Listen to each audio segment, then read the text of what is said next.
ভাই বেঁচে গেছে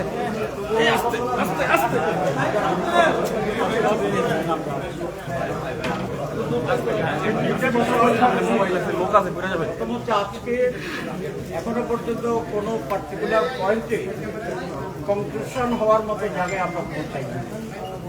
সর্বশেষ যে আলোচনা হচ্ছিল সেটা হচ্ছিল এনসিসির ব্যাপারে, ন্যাশনাল কনস্টিটিউশন কাউন্সিলের ব্যাপারে। একাধিকের অসমাপ্ত আছে, আমাদের বক্তব্য এখনো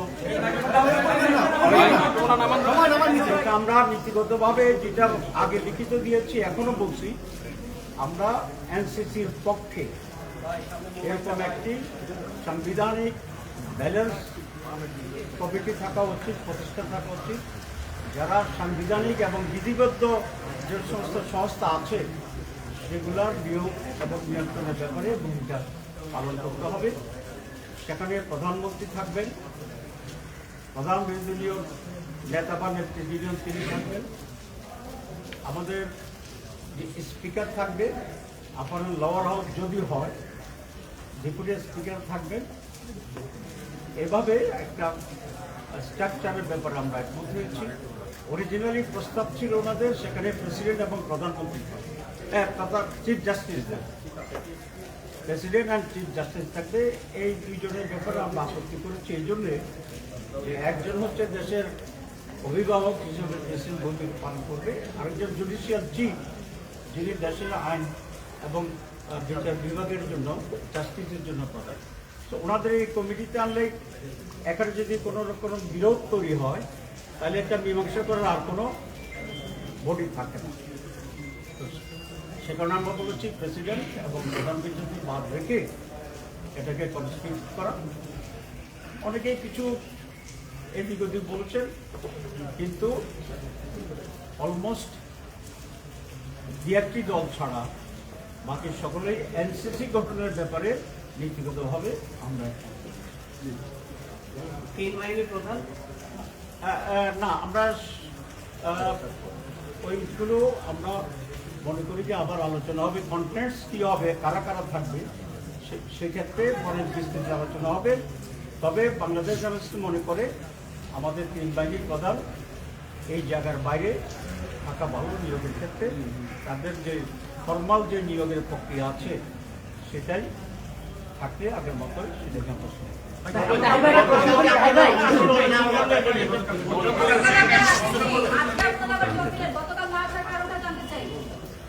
আমি খুব বিস্মিত যে আমরা 24 ঘন্টা আসি নাই, আপনারা কারণটা এখনো বের করতে পারেন।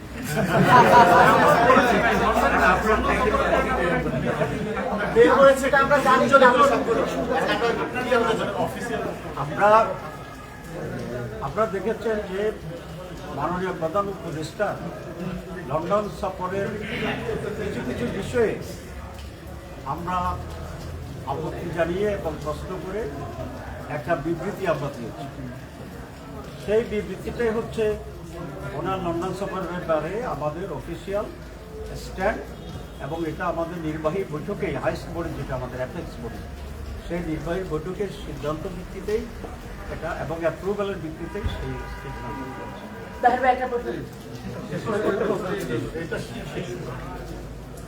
মাননীয় প্রধানমন্ত্রী, মাননীয় প্রধান উপদেষ্টা লন্ডনে গিয়েছেন অ্যাওয়ার্ড আনার জন্যে, টাকা ফেরত আনার জন্যে,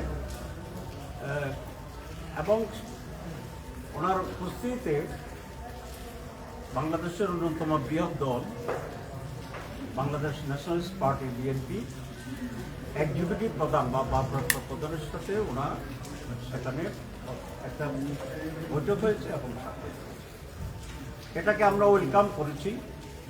এবং মিটিংয়ের আগের দিন অনেকগুলো পত্রিকায়, বিশেষ করে প্রথম আলোতে আমার বক্তব্য, ওয়েলকামিং বক্তব্য খুব স্পষ্ট। 2, নির্বাচনের তারিখের ব্যাপারে উনি যে কথা বলেছেন, সুতরাং ডিসেম্বর হইলেও এটা আমাদের দাবির ভিতরেই। এখন যে ফেব্রুয়ারির ব্যাপারে করার কিছু শর্ত সাপেক্ষে যে ফেব্রুয়ারির কথা বলা হয়েছে সেখানেও আমাদের প্রস্তাবের ভিতরেই আছে। এপ্রিলে যদি হয়তো যেটা উনি ঘোষণা করেছিলেন সেটাও আমাদের প্রস্তাবের ভিতরে ছিল। সুতরাং ডেটের ব্যাপারে বাংলাদেশ জামাত ইসলামী পূর্বাহ্নেই একটা টাইমলাইন দিয়েছে। আর আমরা বলেছিলাম আমরা একটা পার্টিকুলার ডেটে ওনাকে ডিক্টেট করতে চাই না, রিজিট থাকতে চাই না, আমরা ফ্লেক্সিবিলিটি আমরা accept করি।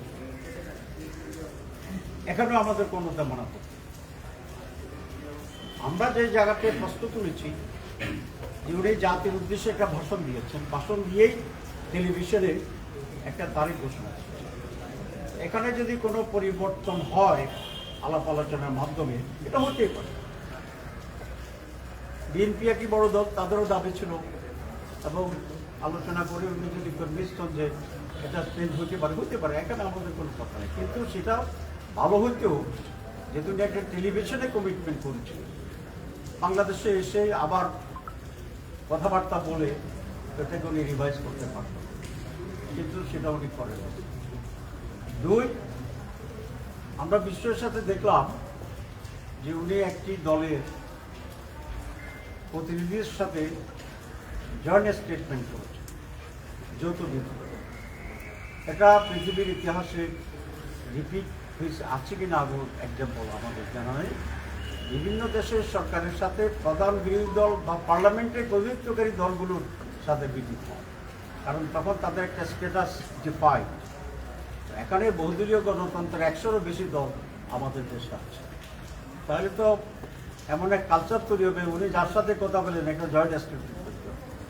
আমরা মনে করি এটা নজিরবিহীন ছিল এবং এটা প্রপার ছিল না। এতে অন্যান্য বাকি সকল দলেই কিছুটা বিব্রত হয়েছে, আমরাও সেরকমই করি। ব্যক্তিগতভাবে জামাত ইসলামী নয়, অ্যাজ হোল সকল দলগুলো এখানে কিছুটা বিব্রত হওয়ার মতো পরিস্থিতি হয়েছে। জয়েন্ট স্টেটমেন্ট এবং জয়েন্ট প্রেস মিটিং এখানে আমাদের আছে। বিএনপির ব্যাপারে আমাদের কোনো বক্তব্য নেই। আমরা সেই কারণে আমাদের এই ধারণা হয়েছে যে মাননীয় প্রধান উপদেষ্টা তার নিরপেক্ষতা হারিয়েছে এবং এইভাবে যদি চলতে থাকে তাহলে যে সংস্কার কমিশন আছে এখনও তারা খুব বেশি অগ্রসর হতে পারে এবং এটা অনেকটা পর্বতের মুশিক এটা প্রসব করার মতো একটা পরিস্থিতি দাঁড়াবে, কার্যকরিতা হারাবে। সেই কারণে প্রতিটি প্রতিবাদ বিষয় আমরা গতকাল আসিনি। এর মধ্যে আমাদের সাথে ইন্ডিয়ান গভর্নমেন্টের অনেক ঊর্ধ্বতন ব্যক্তিরা যোগাযোগ করেছেন এবং কাল দুপুরে মাননীয় প্রধান উপদেষ্টা আমাদের মাননীয় আমিরের সাথে ফোন করেন এবং কথা বলে আমরা আমাদের কথা বলেছি, উনি কিছুটা রিভাইজ করেছেন এবং এটা আশ্বস্ত করেছেন যে ওনার সরকার নিরপেক্ষ সরকার, ওনারা কোনো দেশের দল বা গোষ্ঠীর প্রতি ইনক্লাইন না। আগামীতে এসব ব্যাপারে তারা নিরপেক্ষ এবং স্বচ্ছ ভূমিকা পালন করবেন এবং সে ব্যাপারে আরও অনেক যত্ন পাবেন। এই পরিপ্রেক্ষিতেই ওনার সাথে কথা বলা এবং অন্যান্য কর্মকর্তাদের সাথে কথা বলার পরিপ্রেক্ষিতে আমরা আজকে আবার আসার জন্য সিদ্ধান্ত নিয়েছি। আমরা কোনো কিছুই অচল অবস্থার সৃষ্টি হোক সেটা আমরা চাই না। আমরা সবসময় ইন্ডিয়ান গভর্নমেন্টকে সহযোগিতা করি, কিন্তু যেখানে ব্যর্থ হয় সেখানে অবশ্যই আমাদেরকে কথা বলতে হবে। আমরা আশা করি আমরা এখন থেকে রিফর্মস কমিটিতে আমরা রেগুলার থাকতে পারবো ইনশাআল্লাহ। একটা প্রশ্ন নেবেন ভাই, সেটা হলো যে অনেকে ভাবছে যে এইটা দিয়ে যে এক্সিকিউটিভ পাওয়ারটা ভাগ হয়ে যাচ্ছে এবং এরকমও আলোচনা যে যারা ক্ষমতা যেতে পারবে না তারা চাইছে সরকারের হাত পা বেঁধে দিতে, মানে এদিকে তাহলে কি সবার দলীয় স্বার্থে চাইছে? জি, আপনি যে ব্যাখ্যা দিচ্ছেন এই ব্যাখ্যা এটাও তো হইতে পারে যে সেটা দলীয় স্বার্থে হইতে কথা বলতেছে। সুতরাং দলের স্বার্থে কোন দল উপকৃত হবে, কোন দল বিধ্বস্ত হবে, জাতীয় পর্যায়ের সিদ্ধান্তগুলো সেই বিবেচনায় কোনোভাবে আসা উচিত আসতে হবে। যেটা হওয়ার দরকার, যেটা হলে দেশের জন্য ভালো হবে, কল্যাণ হবে, স্মুথ গভর্নমেন্ট হবে।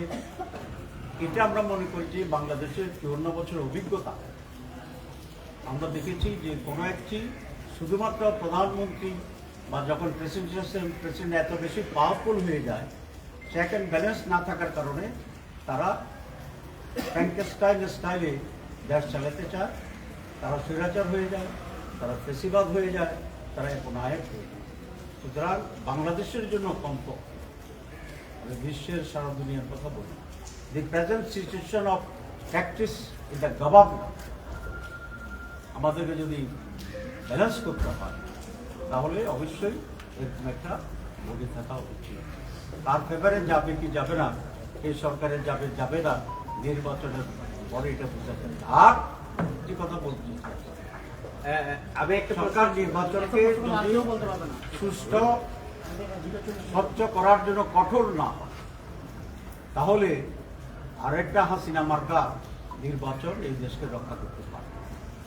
গতকাল একটু কথা বলতে স্বরাষ্ট্রমন্ত্রীকে দেখলাম হঠাৎ করে পত্রিকায় যে লেভেল প্লেইং ফিল্ড তৈরি হয়ে গেছে, আমরা প্রস্তুত আছি। দেখছেন কিনা? আমার কাছে এটা মনে হইল যে উনি লেভেল প্লেইং ফিল্ড কিভাবে বোঝায় উনি বোঝে না। যিনি একটা বিল্ডিং এর তালা খোলার মতো ব্যবস্থা করতে পারেন না এক মাসেও, 300টা কনস্টিটিউন্সিতে উনি কিভাবে আইন শৃঙ্খলা রক্ষা করবেন, এটা খুবই একটা বিস্ময়ের ব্যাপার। আমি ওনাকে সংযতভাবে কথা বলার জন্য অনুরোধ করছি এবং লেভেল প্লেইং ফিল্ড কি হবে নির্বাচনে কাকে বলে এটা বোঝার জন্য ওনার কাছে অনুরোধ করছি। জি, ধন্যবাদ। গতকাল একটা ইস্যু ছিল, আপনার একটা প্রশ্ন। হ্যাঁ, গতকাল নারী প্রতিনিধিত্ব নিয়ে একটা ইস্যু ছিল, তো ওই বিষয়ে আপনাদের অবস্থান কি? আমাদের অবস্থান খুবই পরিষ্কার। আমরা বলেছি নারীদের জন্য 100 আসন ডাইরেক্ট ইলেকশন আমাদের আপত্তি নেই, তবে সেটা পিআর সিস্টেমে হইতে হবে, প্রফেশনাল যে ইলেকশন সেটা হইতে হবে।